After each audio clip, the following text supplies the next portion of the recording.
ഇവിടെ നമുക്കറിയാമല്ലോ, ഉടമ്പടി ഒരു പ്രാർത്ഥനാ രൂപം എന്നതിനേക്കാളുപരി ഒരു പ്രവൃത്തിയുന്മുഖ പ്രാർത്ഥനാ പദ്ധതിയാണ്. എന്താണ് ഉടമ്പടി? ഒരു പ്രവൃത്തിയുന്മുഖ പ്രാർത്ഥനാ പദ്ധതി. അപ്പോൾ ഇതൊരു പ്രാർത്ഥനാ പദ്ധതിയാണ്, അല്ലെങ്കിൽ ഒരു പ്രവൃത്തിയുന്മുഖ പ്രാർത്ഥനയാണ്. ഇത് ക്രാക്കാകണത് നമ്മൾ അത് ഉടമ്പടി എക്സിക്യൂട്ട് ചെയ്യുമ്പോഴാണ്, പ്രവർത്തിക്കുമ്പോഴാണ്. ബൈബിൾ പറയണത് 3 തരത്തിൽ നമുക്ക് ഉടമ്പടിയെ സമീപിക്കാമെന്ന് പറയണം. 3 തരത്തിൽ പ്രവർത്തിക്കാം. നമുക്കറിയാമല്ലോ, എൻ്റെ ബേസിക് ടേം എന്താണ്? ഉടമ്പടിയെ അവൻ പറയണത് പോലെ ചെയ്യുക. അതാണ് മാതാവിൻ്റെ മധ്യസ്ഥത്തിൽ ഈശോ പറയണത് പോലെ ചെയ്യുകയാണ് ഉടമ്പടി. ഇനി ഈശോ പറയണ പോലെ ഈ യോഹന്നാൻ 2:5 അത് വചനം ഒന്നിന് വായിച്ചേ. അവൻ്റെ അമ്മ പരിചാരകരോട് പറഞ്ഞു, അവൻ നിങ്ങളോട് പറയുന്നത് ചെയ്യുവിൻ. അപ്പം അവൻ നിങ്ങളോട് പറയുന്നത് ചെയ്യുവിൻ. ഇതിൻ്റെ ആദ്യ വെളിപാടെന്ന് പറഞ്ഞത് ഇതിൻ്റെ കന്യ വെളിപാടായിട്ട് നമുക്ക് ആദ്യം അമ്മ പറഞ്ഞത് അവർക്ക് വീഞ്ഞില്ല എന്നുള്ള സാഹചര്യം, കുടുംബത്തിൻ്റെ ഒരു ഇല്ലായ്മയുടെ സാഹചര്യമാണ്. ഉടമ്പടി കുടുംബത്തിൻ്റെ ഇല്ലായ്മ പരിഹരിക്കുന്ന, എന്ത് തരത്തിലുള്ള ഇല്ലായ്മയായാലും അത് പരിഹരിക്കുന്ന ഒരു പദ്ധതിയാണ്. കുടുംബത്തിൻ്റെ ഇല്ലായ്മ പരിഹരിക്കുന്ന പദ്ധതിയാണ് ഉടമ്പടി. അപ്പോൾ ആ കുടുംബത്തിൽ ചെന്നപ്പോൾ അവിടുത്തെ പ്രശ്നം, അവരെ ഒരു അപമാനകരമായ പ്രശ്നം അനുഭവിക്കാൻ പോയിരുന്നു. നാട്ടുകാരവരെ ക്ഷണിച്ച് വരുത്തിയവരെ അപമാനിച്ച് വരേണ്ട ഒരു അവസ്ഥ വന്ന് വീഞ്ഞ് തീർന്നു പോയി. അപ്പം അങ്ങനെ ഒരു മാനസിക പ്രയാസമുണ്ട്. അത് ശാരീരിക പ്രയാസവും രോഗവും കാര്യങ്ങളൊന്നും അല്ല, ഒരു മാനസിക പ്രശ്നമാണ് കുടുംബത്തിലെ മാതാവ് ആദ്യം അഡ്രസ്സ് ചെയ്യണത്. അപ്പോൾ നിങ്ങൾ മാനസിക പ്രശ്നം എന്ന് പറയുമ്പോൾ ഭ്രാന്തല്ലേ മനസ്സിലുണ്ടാകുന്ന പ്രശ്നം. ഇപ്പോൾ ഒരു പരാജയം വന്നാൽ നമുക്ക് വിഷമം ഉണ്ടാകത്തില്ലേ? പരീക്ഷയ്ക്ക് തോറ്റാൽ നമുക്കൊരു പ്രശ്നം ഉണ്ടാകും. പരീക്ഷയ്ക്ക് തോറ്റാൽ എന്ത് പ്രയാസമാണ് നമുക്കുണ്ടാകണത്? പരീക്ഷയ്ക്ക് തോറ്റെന്നുള്ളത് പ്രയാസം, അത് നമ്മുടെ സ്വകാര്യമാണ്, അത് നമുക്ക് തന്നെ സഹിച്ച് തീർക്കാം. ഇതില്ല, ആൾക്കാർ നമ്മളോട് ചോദിക്കത്തില്ലേ, ജയിച്ചില്ല എന്ന് ചോദിക്കത്തില്ലേ? അപ്പം സമൂഹം അടിച്ചേൽപ്പിക്കണ ഒരു മാനസിക ആഘാതമുണ്ട്. നാട്ടുകാരെന്ത് പറയുമെന്ന് പറയണില്ല, നാട്ടുകാരെന്ത് പറയും. അപ്പം നമ്മളവർക്കോ നാട്ടുകാരെ വാക്കൊക്കെ പുറത്താൻ പറ്റുക? അതൊക്കെ തിരക്കിയിട്ട് വല്ല കാര്യം ഉണ്ടെന്ന് വെച്ച് കഴിഞ്ഞാൽ കാര്യം ഉണ്ടെന്നാണ് പറയണത്, മാതാവ് പറയണത്. നാട്ടുകാർ നിങ്ങളെക്കുറിച്ച് എന്തെങ്കിലും പറഞ്ഞാൽ നിങ്ങളുടെ ഈ ആൾക്കാരെന്താ നാട് വിട്ടു പോയെന്ന് പറയണത്, ആ നാട്ടിൽ ജീവിക്കാൻ പറ്റാത്ത സാഹചര്യം വരുമ്പോൾ അവർ അഡ്രസ്സ് പോകും. മനുഷ്യന് ഏറ്റവും പ്രധാനപ്പെട്ടതാണ് അവരുടെ അഡ്രസ്സെന്ന് പറയണത്. നമ്മുടെ നാട്ടിൽ ജീവിക്കാൻ പറ്റാത്ത നമ്മുടെ ഫെയിം പോയാൽ നമ്മളെക്കുറിച്ച് വിലയില്ലേ, വിലയും നിലയും എന്നൊക്കെ പറയത്തില്ലേ? ആൾക്കാർ ഇതിനു വേണ്ടിയല്ലേ ജീവിക്കണത്, ഇവരെ വിലയും നിലയൊക്കെ. അപ്പോൾ എന്തിനാണ് വിലയും നിലയും ഒക്കെ ആൾക്കാർ ഉണ്ടാക്കണത്? അത് ആണ് നമ്മുടെ ഒരു ഭൗതിക സാഹചര്യമാണത്.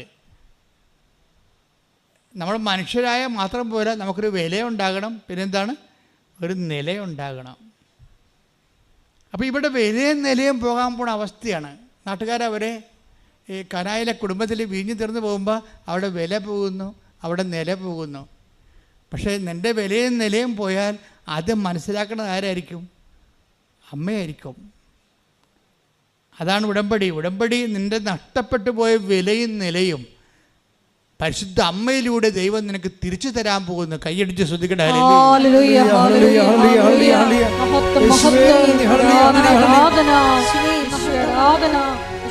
ഉടമ്പടിയിലൂടെ ഞങ്ങൾക്ക് നഷ്ടപ്പെട്ട ഐശ്വര്യം പുനഃസ്ഥാപിക്കുന്നതിന് നന്ദി പറയുന്നു.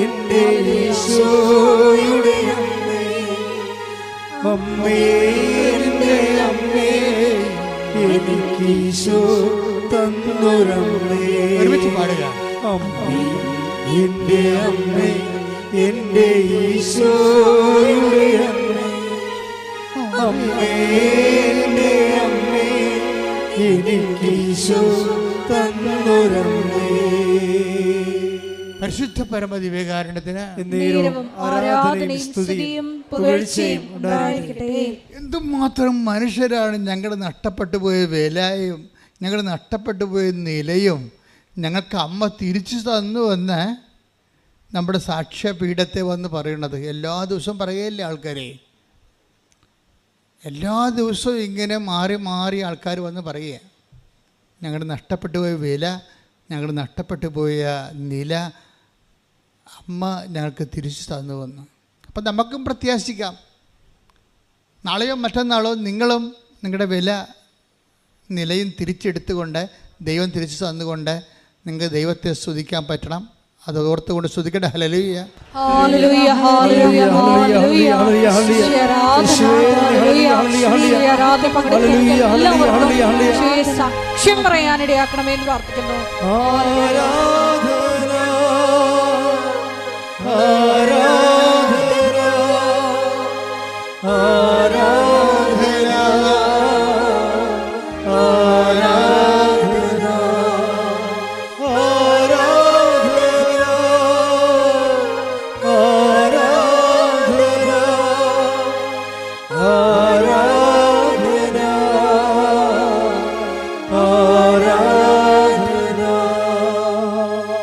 ഇപ്പോൾ നഷ്ടപ്പെട്ടതോ നഷ്ടപ്പെടാൻ പോകുന്നതോ, ഇപ്പോൾ നഷ്ടപ്പെടാൻ പോകും നമ്മുടെ ഭാവി നമുക്ക് ഒരു എന്തെങ്കിലും തരത്തിലുള്ള ഒരു ആഘാതം വരാൻ പോകുന്നുണ്ടെങ്കിൽ ദൈവത്തിന് എപ്പോഴും നമ്മുടെ ഭാവിയെ ഇങ്ങനെ സുരക്ഷിതമാക്കണ കാണാം.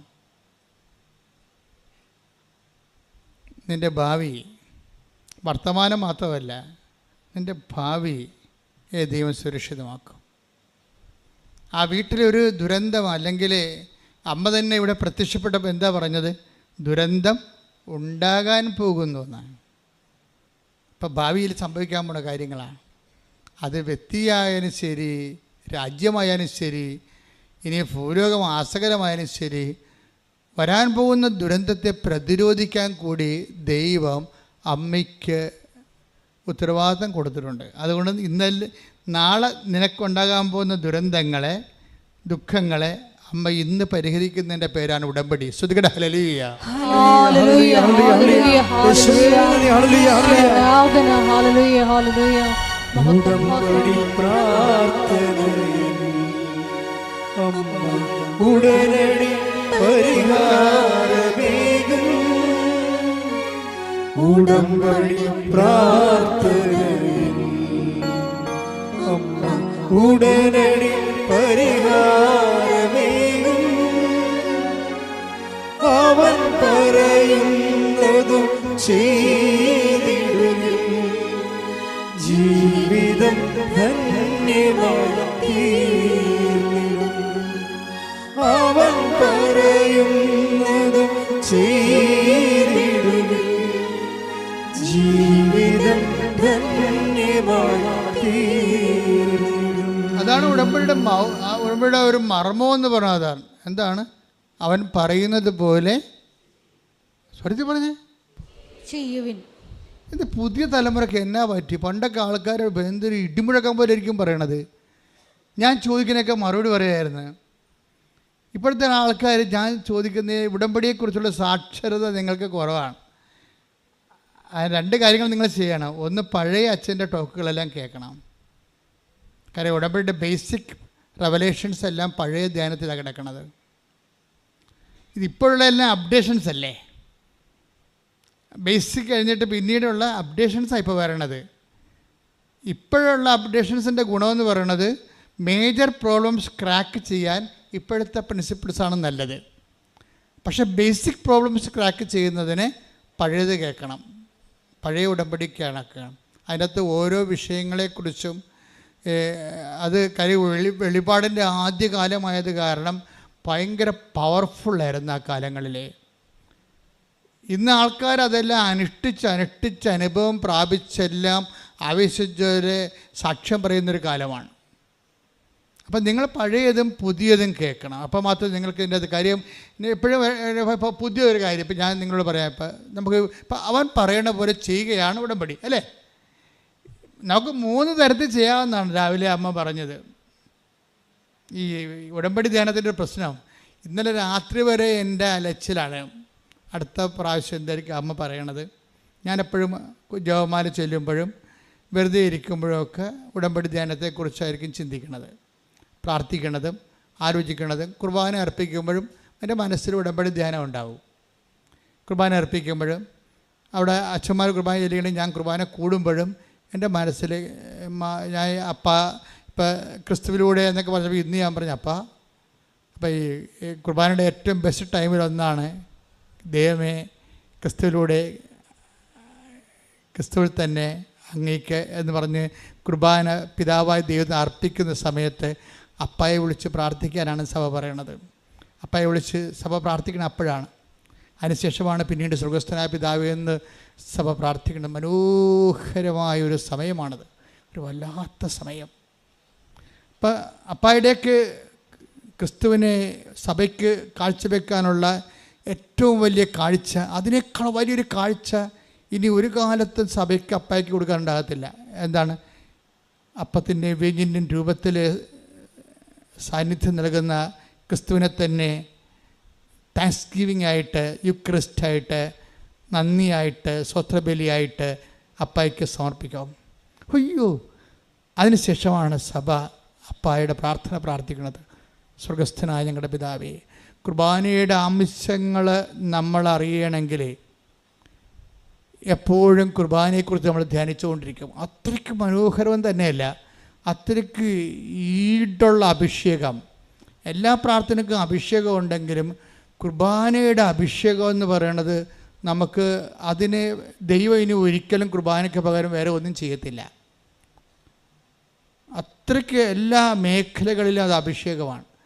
അതിൻ്റെ അന്തസത്ത പണ്ട് ഞങ്ങൾക്ക് അറിയത്തില്ലായിരുന്നു. ലത്തിയിലായിരുന്നു കുർബാന അർപ്പിച്ചുകൊണ്ടിരുന്നത്. എൻ്റെ കുഞ്ഞുനാളിലൊക്കെ പള്ളിയിൽ പോകുമ്പോൾ ഞാൻ 4ാം ക്ലാസ്സിലൊക്കെ ചെല്ലുമ്പോൾ ലത്തീം കുർബാന അച്ഛൻ അങ്ങോട്ട് തിരിഞ്ഞാണ് അർപ്പിച്ചുകൊണ്ടിരുന്നത്. അപ്പോൾ അതിനുശേഷം വത്തിക്കാൻ സുനകദോസ് കൂടി പിതാക്കന്മാരിലൂടെ പരിശുദ്ധാത്മാവ് ജനങ്ങൾക്ക് തിരിഞ്ഞ് കുർബാന അർപ്പിക്കാൻ പറഞ്ഞു. അത് മലയാളത്തിൽ ചെല്ലാൻ പറഞ്ഞ്. അപ്പോഴാണ് ഇടിമുഴക്കം ഉണ്ടായത്. മലയാളത്തിൽ ചെല്ലിയപ്പോൾ എല്ലാവർക്കും മനസ്സിലായി എന്താണ് നടക്കുന്നത്, അൽത്താരയിൽ എന്താണ് അവർ പാടുന്നത്.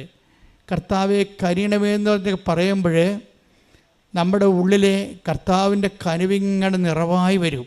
അതിൻ്റെ കാരണം വെച്ച് കഴിഞ്ഞാൽ ആ പ്രാർത്ഥന വരുന്ന ഒരു സ്രോതസ്സുണ്ട്. അതായത് ഒരു ഗ്രാമത്തെ അല്ലെങ്കിൽ ഒരു പട്ടണത്തെ ശത്രുക്കൾ വളഞ്ഞ് അതിനെ ആക്രമിച്ച് അതിനെ കീഴ്പ്പെടുത്താൻ വേണ്ടി വരുമ്പോൾ ആ പട്ടണത്തിൻ്റെ രാജാവ് പടയാളികളുടെ കൂടെ ഇവരെ എതിർക്കാൻ വേണ്ടി പോകും. അവരെ പുറകെ നടന്ന് ആക്രമിച്ച് കീഴ്പ്പെടുത്തി അവരുടെ രാജ്യം കൊള്ളയടിച്ച് അവിടുന്ന് രത്നങ്ങളും സ്വർണങ്ങളുമായിട്ട് രാജാവ് തിരിച്ചു വരുന്ന ഒരു റോമൻ ഒരു ചരിത്രത്തിൻ്റെ പിന്നിലുണ്ട്. അപ്പം ജനങ്ങൾ പറയും എന്താണ്, രാജാവ് സ്വർണവും രത്നവുമായിട്ട് നമ്മളെ കൊല്ലാൻ വന്ന ശത്രുക്കളെ നമ്മൾ കീഴടക്കി കഴിഞ്ഞിട്ട് അവരുടെ പണ്ടം നമ്മൾ കൊള്ളയടിച്ച് കഴിഞ്ഞിട്ട് ആ കൊള്ള വസ്തുക്കളുമായിട്ട് തിരിച്ചു വരുന്നൊരവരവുണ്ട്. അത് യഹൂദൻ്റെ ജീവിതത്തിൽ അതുണ്ട്. യഹൂദൻ പറയും കൊള്ള വസ്തുക്കൾ പങ്കിടുന്നവരെ പോലെ ഞങ്ങൾ ആഹ്ലാദിച്ചെന്ന്. അപ്പോൾ നമ്മളോർക്കും കൊള്ള വസ്തുക്കൾ കാണുമ്പോൾ കണ്ടവൻ്റെ മുതൽ കൈയേറിയതിന് ആഹ്ലാദം ഉണ്ടാവുക. യഹൂദിന് ആഹ്ലാദം ഉണ്ടാവും. കാര്യം എന്താണ്? അവൻ്റെ പാർപ്പിടം കൈയേറാൻ വന്നവനെയാണ് രാജാവ് പോയി ആക്രമിച്ചിട്ട് അവൻ്റെ കൊള്ള വസ്തുക്കൾ പങ്കിട്ടുണ്ടോ എന്നിരിക്കുകയാണ്. ഇവൻ മരിക്കുന്നതിന് പകരം ഇവൻ ജീവിക്കുകയും ഇവനെ വർത്തമാനമാക്കുകയും ചെയ്യും. അത് കുർബാനയിൽ രാജാവ് ക്രിസ്തുവാണ്. സാത്താൻ നമ്മുടെ ആത്മാവിനെ തകർക്കാൻ വേണ്ടി വന്നു. അതിന് ക്രിസ്തു അവനോട് പടപൊരുതി അവൻ്റെ രക്തത്താൽ നമ്മളെ വീണ്ടെടുത്ത് ക്രിസ്തു നമുക്ക് പകരം വില കൊടുത്തുകൊണ്ട് ക്രിസ്തുവിൻ്റെ ആ വില കൊടുപ്പിലും ആ ത്യാഗോജ്വലമായ ബലിയർപ്പണത്തിലും അപ്പം പ്രസാദിച്ചുകൊണ്ട് അപ്പം ക്രിസ്തുവിനെ പ്രസാദിച്ചുകൊണ്ട് കൃപ നൽകുമ്പോൾ ആ കൃപയുമായി രാജാവ് എഴുന്നള്ളി വരികയാണ് കുർബാനയിലേക്ക്. അപ്പോൾ പറയും കർത്താവെ കനിയണമേ എന്ന് പറയും, ക്രിസ്തുവെ കനിയണമേ എന്ന് പറയും. എന്താ കാര്യം? നീ ഞങ്ങളുടെ ശത്രുക്കളെ തകർത്തെടുത്ത് നേടിയിട്ടുള്ള കൃപയുടെ രത്നങ്ങളെ ഞങ്ങളുടെ കയ്യിൽ വിട്ടുതരണേ. പണ്ട് രാജാക്കന്മാർ ചെയ്തുകൊണ്ടിരുന്നതാണ്. അവർ തിരിച്ചു കൊള്ളയടിച്ച വസ്തുക്കളുമായിട്ട് തിരിച്ചു വരുമ്പോൾ ജനങ്ങളിങ്ങനെ തുണികൾ വിരിച്ചുകൊണ്ട് ആ രാജാവിനെ എതിരേറ്റുകൊണ്ട് കർത്താവെ കനിയണമെന്ന് പറയുമ്പോൾ രാജാവ് രത്നങ്ങൾ വാരി ജനങ്ങളിലേക്ക് എറിഞ്ഞിട്ട് കൊടുക്കും. എന്തൊരു ആഹ്ലാദത്തോടും ആരവത്തോടു കൂടിയാണ് അവരത് പറയണത്. അത് ഭയങ്കരമായ ഒരു ചരിത്രപരമായ വികാരോജ്വലമായ നിമിഷങ്ങളാണ് സഭ കുർബാനയിലേക്ക് എടുത്തിരിക്കുന്നത്. അത് മനോഹരമാണ് ശരിക്കും പറഞ്ഞാൽ. അങ്ങനെ കുർബാനയുടെ ഓരോ ഭാഗങ്ങളും നമ്മൾ ചിന്തിച്ചാലോചിച്ച് പ്രാർത്ഥിച്ചാൽ ത്രില്ലടിക്കും നമുക്ക്. അപ്പോൾ കുർബാന ശ്രുതികട മക്കളെ, ശ്രുതികട ഹല്ലേലൂയ.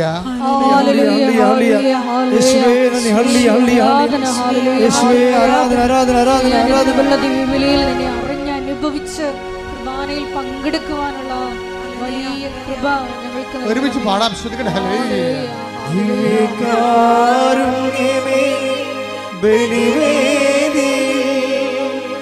ഞങ്ങൾക്കായി ശ്രുതി പാടുക എല്ലാവരും.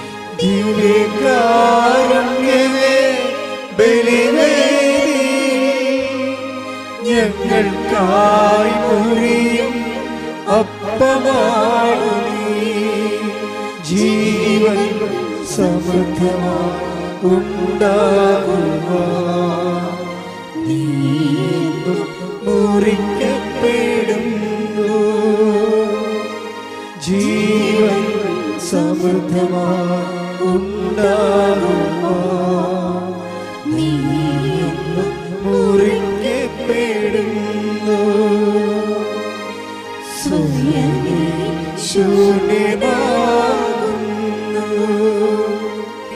ഇതുപോലെ എല്ലാ ലിറ്റർജിക്കലായിട്ടുള്ള ആരാധനാക്രമ സംബന്ധമായ എല്ലാ വിഷയങ്ങളോടും നമുക്ക് സാങ്കേതിക ജ്ഞാനമല്ല വേണ്ടത്. നമുക്ക് വേണ്ടത് ബയോളജിക്കൽ റിലേഷനാണ്. ജൈവജ്ഞാനം വേണം. അതിൻ്റെ ഓരോ വിഷയങ്ങൾക്കും അതിൻ്റെ ജൈവപരതയുണ്ട്, അത് സ്പന്ദിക്കുന്നുണ്ട്. വികാരജ്വലമാണ് അതിൻ്റെ എല്ലാം. കുർബാനയൊക്കെ കർത്താവ് പാപത്തിൻ്റെ പരിഹാരമായിട്ട് ദൈവം കണ്ട നീതിയുടെ ഏറ്റവും വലിയ കാഴ്ചയാണ്. തന്നെ മുറിച്ച് കൊടുക്കേണ്ടി വന്നാൽ ആ അറ്റം വരെ പോയിക്കൊണ്ട് അത് ചെയ്തുകൊണ്ട് നിന്നെ സ്നേഹിക്കണം. ദൈവത്തിൻ്റെ സ്നേഹത്തിൻ്റെ ഹൃദയത്തിൻ്റെ സ്പന്ദനമാണ് കുർബാന. ശ്രുതികട ഹല്ലേലൂയ. ഹല്ലേലൂയ ഹല്ലേലൂയ ഹല്ലേലൂയ ഹല്ലേലൂയ. മഹത്വം മഹത്വം. നിന്നെ വീണ്ടെടുക്കുവാൻ ഏറ്റവും വരെ പോകുന്ന അവസാന താഴ് സമയം. നന്ദി പറയുന്നു. ശ്രുതികട ഹല്ലേലൂയ. ഹല്ലേലൂയ. എല്ലാവരും ശ്രുതിക്കട്ടെ, ശക്തമായി ശ്രുതിക്കട്ടെ, ഇടിമുഴക്കം പോലെ ശ്രുതിക്കട്ടെ. കർത്താവിൻ്റെ സ്നേഹം, കർത്താവിൻ്റെ സ്നേഹം, കർത്താവിൻ്റെ സ്നേഹം എല്ലാവർക്കും മുഴുകട്ടെ. ശ്രുതിക്കട്ടെ ഹല്ലേലൂയ. ആരാധന. ഹല്ലേലൂയ ഹല്ലേലൂയ ഹല്ലേലൂയ.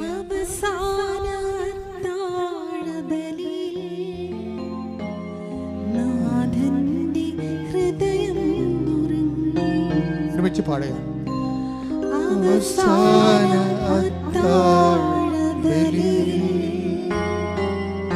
നാഥന്റെ ഹൃദയം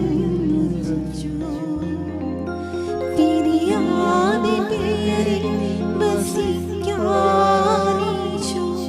സ്നേഹത്തിൻ കൂദാശയേകി. തിരിയാതെ പേരിൽ വസിക്കാനീശോ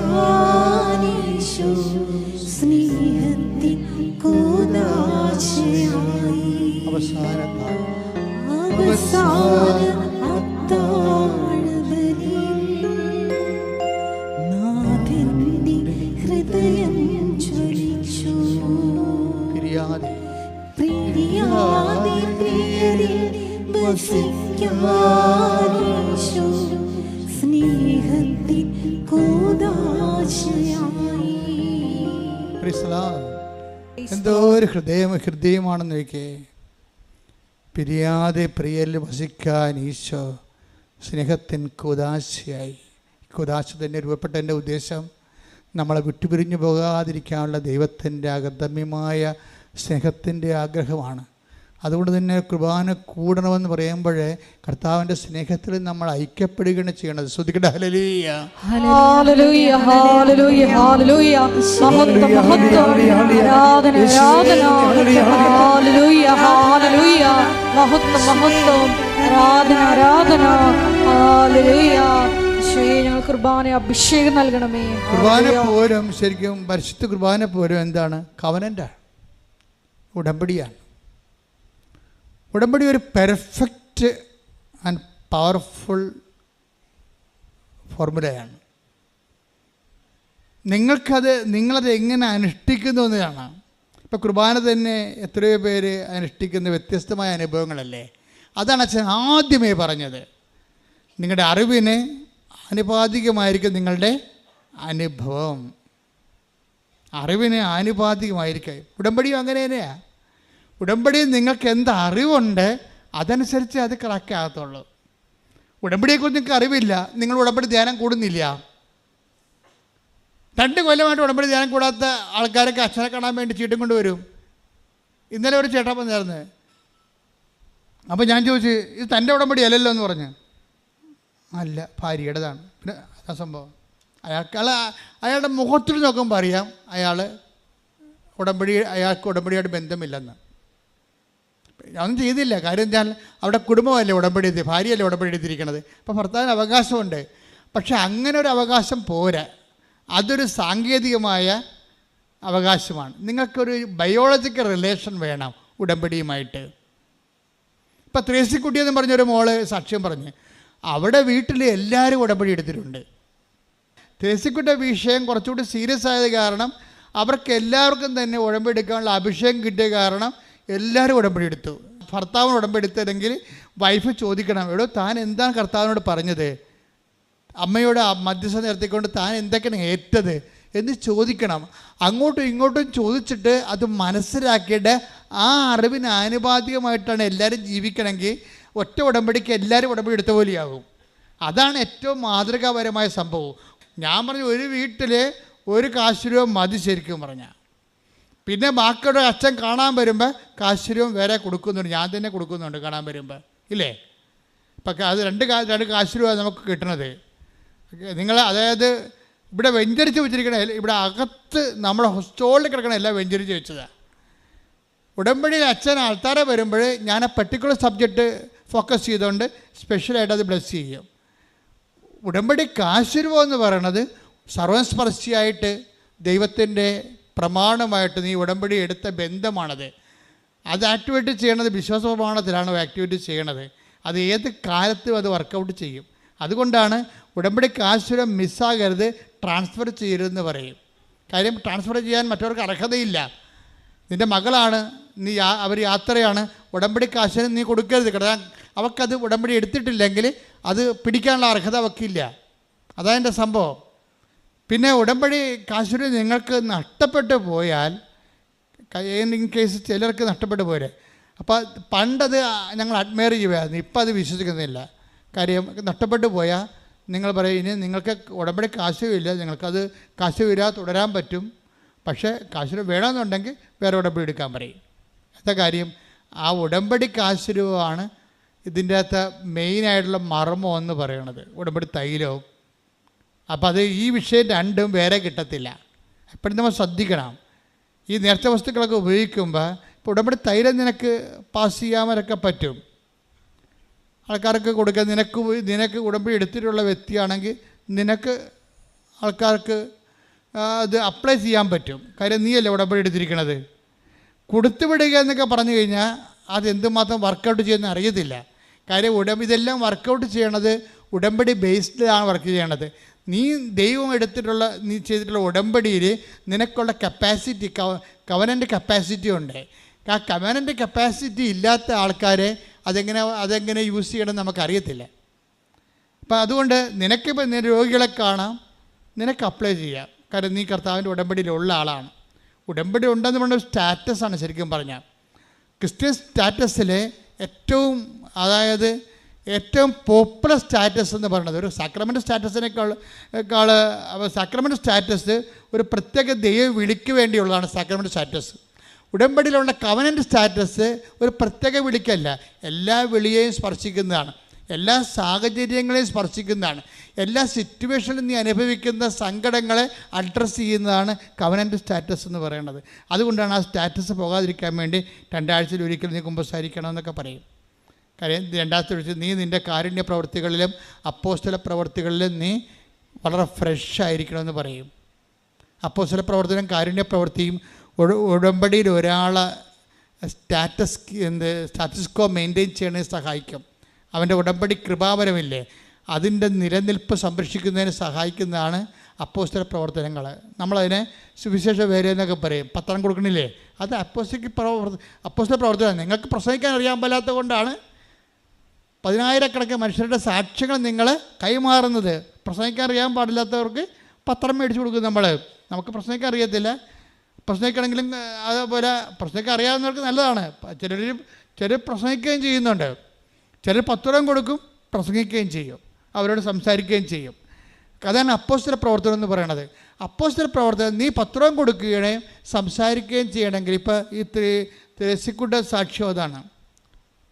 വയനാടത്തെ മാനന്തവാടി കത്തിൽ രൂപ കരുതിയാണ് ത്രേസ്യക്കുട്ടി പറയണത്, ഞാൻ കല്യാണം ക്ഷണിക്കാൻ പോയപ്പോൾ പോലും കല്യാണക്കുറിയുടെ കൂടെ അത്രയും തന്നെ പത്രം കൊണ്ടുപോയി എന്നാണ് പറയണം. കല്യാണക്കുറി കൊടുക്കണ വീട്ടിലെല്ലാം പത്രം കൊടുത്തിട്ട് സംസാരിക്കും ഞാൻ അവരോട്. പോരെ, കല്യാണം ക്ഷണിക്കാൻ പോവുകയാണേ.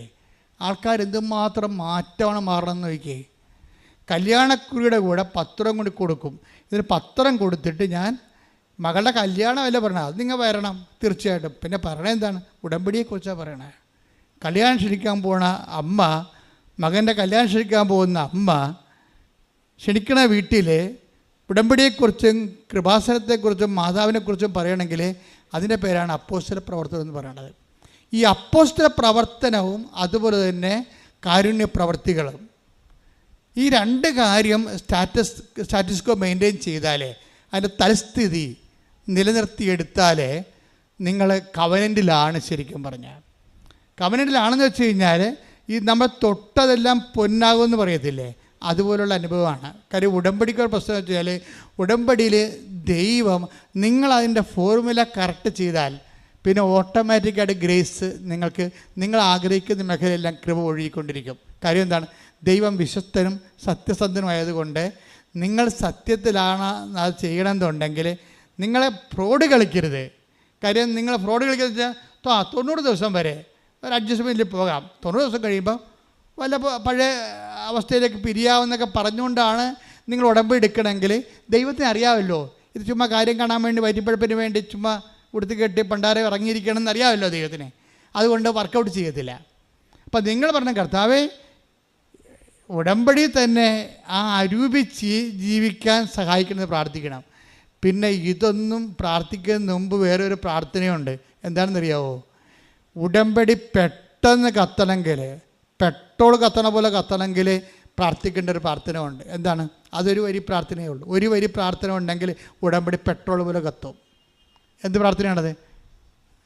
അമ്മേ, എന്നെ അമ്മയുടെ പ്രത്യക്ഷീകരണത്തിൻ്റെ സാക്ഷിയാക്കണമേ. തീർന്ന്, ദിസ് ഓവർ.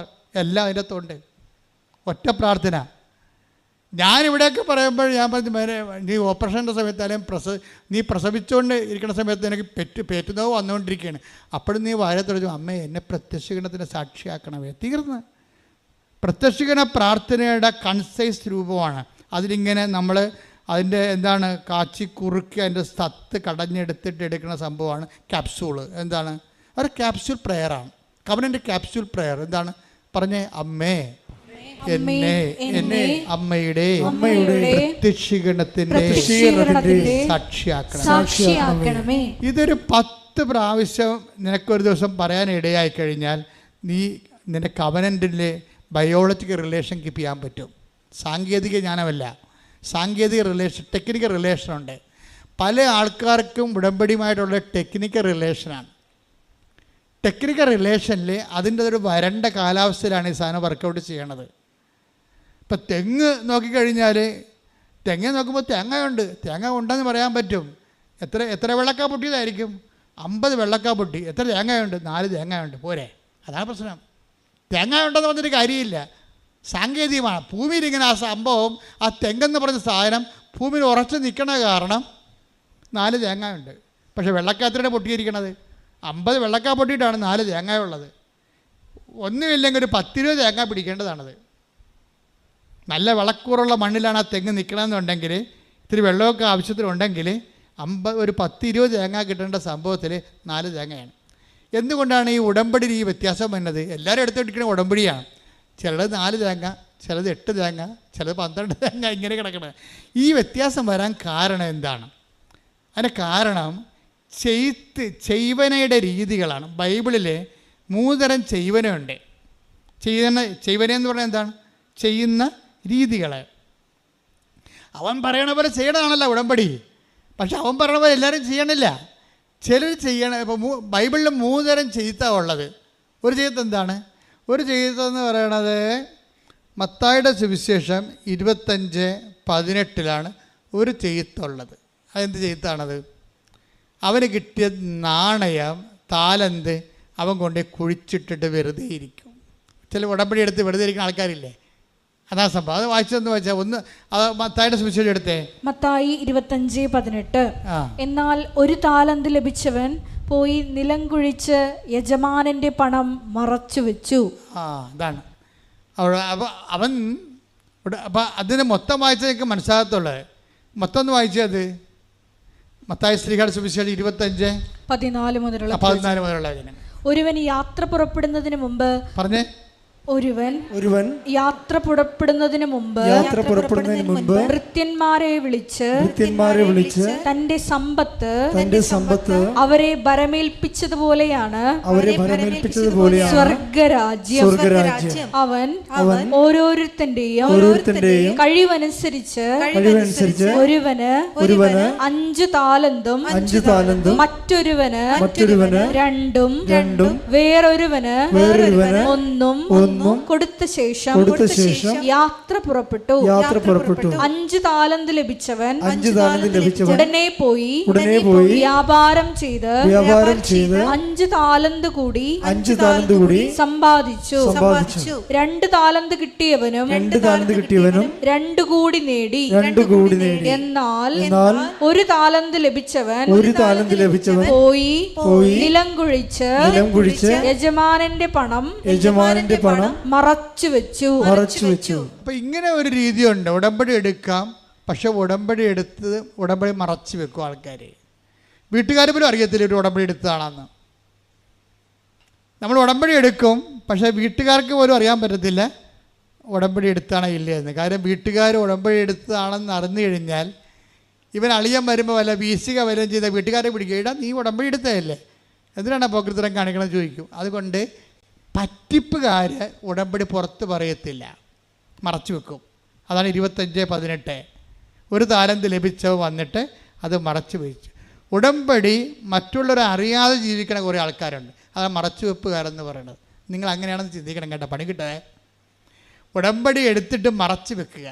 ഞാൻ ഉടമ്പടി എടുത്തതായിട്ട് വീട്ടുകാർക്കോ നാട്ടുകാർക്കോ അറിയാൻ പറ്റത്തില്ല. പത്രം കൊടുക്കത്തില്ല, അത് വേറെ ആരെങ്കിലും ഏൽപ്പിക്കും, അല്ലെങ്കിൽ അലമാരി വെച്ചേക്കും, മറച്ചു വെക്കും. പത്രം കൊടുത്താലല്ലേ ഉടമ്പടി എടുത്തെന്ന് അറിയത്തുള്ളൂ. അപ്പോൾ ഇങ്ങനെ മറച്ചു വെച്ചാൽ സ്വാഭാവികമായിട്ടും എന്താ സംഭവിച്ചിരിക്കണത്? പണ്ട് ഉടമ്പടി എടുക്കാൻ വന്നപ്പോൾ ഉണ്ടായിരുന്നത് കൂടി തിരിച്ചെടുക്കാൻ സാധ്യതയുണ്ട്. 25 വായിച്ചേ. മത്തായി 25:25. അതിനാൽ ഞാൻ ഭയപ്പെട്ട് നിന്റെ താലന്ത് മണ്ണിൽ മറച്ചു വെച്ചു. ഉടമ്പടി മറച്ചു വെച്ച കക്ഷികളാണ്. ഇതാ നിന്റേത് എടുത്തുകൊള്ളുക. യജമാനൻ പറഞ്ഞു ദുഷ്ടനും മടിയനുമായ വൃത്യ. ഉടമ്പടി എടുത്തിട്ട് മറച്ചു വെക്കുകയോ പത്രം കൊടുക്കാതിരിക്കുകയോ അലമാരി വെച്ച് പൂട്ടുകയോ ചെയ്താൽ കേൾക്കണ ഇവിടെ കേട്ട ദുഷ്ടനും മടിയനുമായ ഭൃത്യ. ഞാൻ വിതയ്ക്കാത്തിടത്ത് നിന്ന് കൊയ്യുന്നവനും വിതറാത്തിടത്ത് നിന്ന് ശേഖരിക്കുന്നവനും. ഇത്രയും സാഹിത്യമൊന്നും പറയത്തില്ലെങ്കിലും നമ്മൾ തന്നെത്താൻ മനസ്സിൽ പത്രം കൊടുക്കണം, ഇത് ആരെക്കൊണ്ട് പറ്റുമെന്ന് ചോദിക്കും. മനസ്സിലായില്ലേ? ഇതാണ് സംഭവം. അതായത് വിതക്കാത്തിടത്ത് നിന്ന് കൊയ്യുന്നവനും വിതറാത്തിടത്ത് നിന്ന് ശേഖരിക്കുന്നതിനുമായ ആണെന്ന് നീ മനസ്സിലാക്കിയിരുന്നല്ലോ. അപ്പോൾ ഇതാ സംഭവം. ഉടമ്പടി എടുത്തിട്ട് ആക്ടിവേറ്റ് ചെയ്യാത്ത ആൾക്കാരുണ്ട്. അതാണ് ഒരു ഘടകം ആൾക്കാർ. അപ്പോൾ അവർക്ക് അവരുടെ ബ്രാൻഡ് ചെയ്തിരിക്കുന്നത് എന്താണ്? ദുഷ്ടനും മടിയനുമായ ഭൃത്യ. അതുകൂടി എടുത്തിട്ട് അവൻ്റെ കൃപ കൂടി ഉണ്ടായിരുന്ന കൃപ കൂടി എടുത്തു മാറ്റും. എപ്പോഴും നമ്മൾ ശ്രദ്ധിക്കേണ്ടതാണ്. അതാണ് ഞാൻ എപ്പോഴും പറഞ്ഞത്, നിങ്ങൾ ആലപ്പുഴ വന്ന് പണി മേടിക്കുന്നതെന്ന് പറഞ്ഞൊരു കാര്യം. വീട്ടിൽ കുത്തിയിരിക്കാൻ പാടില്ല. എന്തിനാണ് വണ്ടിക്കാശ് കിടന്നത്? ആലപ്പുഴ വന്ന് എന്തിനാണ് പണി മേടിക്കണം എന്നൊക്കെ ഞാൻ പച്ച മലയാളത്തിൽ ചോദിക്കുന്ന കാര്യം എന്താണ്? ചില ആൾക്കാർ ടേസ്റ്റ് നോക്കാൻ വേണ്ടി ഉടമ്പടിയുടെ ഉപ്പ് നോക്കാൻ വേണ്ടി വരും. എന്നിട്ട് അവരതൊന്നും ചെയ്യത്തുമില്ല. അത് വീട്ടിൽ അപ്പോൾ എന്തെങ്കിലും വിഷയം ഉണ്ടാകുമ്പോൾ ഉടമ്പടി തൈലം ആലപ്പുഴ പോയപ്പോൾ മാതാവിൻ്റെ ഒക്കെ ഇത് മേടിച്ചാലല്ല, അവിടെ എവിടെയോ കാണും, ഒന്ന് നോക്കിക്കുക. ഇവർ വെച്ച സ്ഥലം പോലും അറിയാൻ പാടില്ല. അവർ അത്ര ഉള്ള വെടുകന്മാർ ഈ സംഭവം എടുത്തിട്ടുണ്ട്. അപ്പം അതുകൊണ്ട് വെറുതെ ആവശ്യമില്ലാതെ ദൈവത്തിനെ പരീക്ഷിക്കരുത്. അതാ മറച്ച് വെക്കുക എന്ന് പറയുന്നത്, ഉടമ്പടി മറച്ച് വെക്കുക. അതിന് കൊടുത്തിരിക്കുന്ന മറുപടി എന്താണ്? ദുഷ്ടഭൃത്യ, ദുഷ്ടനും മടിയനുമായ ഭൃത്യ. അപ്പോൾ ദുഷ്ടനും മടിയനുമായ ആൾക്കാർ, മടിയനെന്ന് പറഞ്ഞാൽ എന്താണ്? പ്രവർത്തിക്കാൻ കഴിവില്ലാതെ പ്രവർത്തിക്കാതിരിക്കുന്നവരാണ് മടിയന്മാരെന്ന് പറയണത്. അപ്പം മടിയന്മാർക്കുള്ളതല്ല, എന്നാലും ഉടമ്പടി ആർക്കുള്ളതാണ്? ഉത്സാഹിക്കുള്ളതാണ്. ഒന്ന് കൈപൊക്കിക്കേ. കർത്താവേ, ഉടമ്പടി ആചരിക്കാൻ, ഉടമ്പടി ആഘോഷിക്കാൻ എനിക്ക് ഉത്സാഹം നൽകണമേ. എന്റെ മടി മനസ്സിൽ നിന്ന് എന്റെ ശരീരത്തിൽ നിന്ന് മടിയെ നീ ആട്ടി അകറ്റണമേ. ശ്രദ്ധിക്കട്ടെ. ഹല്ലേലൂയ.